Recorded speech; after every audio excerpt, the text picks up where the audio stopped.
اوس یو اهمه مسله بل دا ده چې د مړو دپاره قرباني جایز ده او که نه، نو حضور نبی کریم صلی الله علیه وسلم به پخپله هم د دوو ګډانو قرباني کوله، یوه قرباني د خپل ځان دپاره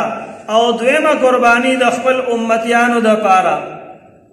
حضرت علی مرتضی رضی الله تعالی عنہ مبارک هم حدیث مبارک کې راغلی دي چې هغوی به دوه قربانۍ کولې، یو قرباني د ځان دپاره او یوه قرباني د حضور نبی کریم صلی الله علیه وسلم دپاره. تپوس دې وشو، نو حضرت علی رضی الله تعالی عنہ فرمایل چې ما ته حضور پاک صلی الله علیه وسلم وصیت کړی دی چې زما دپاره به هر کال قرباني کې. خو دې ځای کې یو اهم مسله بلم په ذهن کې کېښودل پکار دي چې د مړي دپاره قرباني یو طریقه دا ده چې مړی وصیت وکړي چې زما د مرګ نه پس زما دپاره قرباني وکړه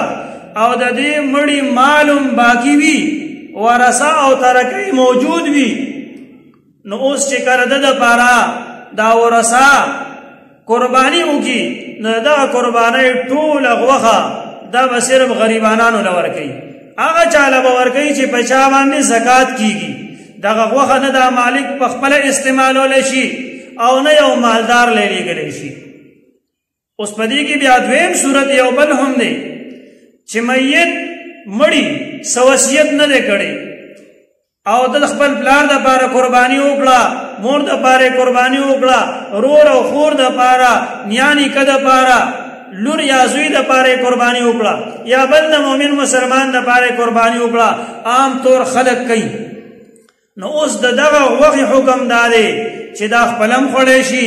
دا غریب لم ورکولی شي او دا مالدار لم ورکولی شي.